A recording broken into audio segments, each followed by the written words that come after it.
ഒരു ചട്ടി ചൂടായി വരുമ്പോൾ അരമുറി നാളികേരം ചേർത്ത് അതൊന്ന് ഫ്രൈ ചെയ്തെടുക്കുക.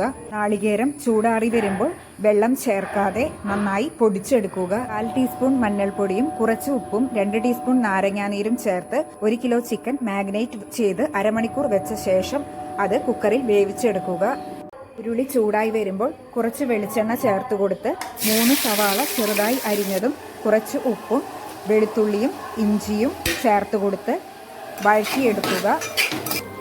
ഒരുവിധം വഴണ്ടി വരുമ്പോൾ അതിലേക്ക് പച്ചമുളകും കുറച്ച് കറിവേപ്പിലയും ചേർത്ത് കൊടുത്ത് സവാളയും പച്ചമുളകും ഇഞ്ചിയും എല്ലാം നല്ലപോലെ ഫ്രൈ ചെയ്തെടുക്കുക. ഇനി 1/4 ടീസ്പൂൺ മഞ്ഞൾപ്പൊടി, 4 ടീസ്പൂൺ മല്ലിപ്പൊടി, 2 ടീസ്പൂൺ മുളക് പൊടി, 2 ടീസ്പൂൺ കാശ്മീരി ചില്ലി ഇതെല്ലാം ചേർത്ത് നന്നായി മിക്സ് ചെയ്യുക.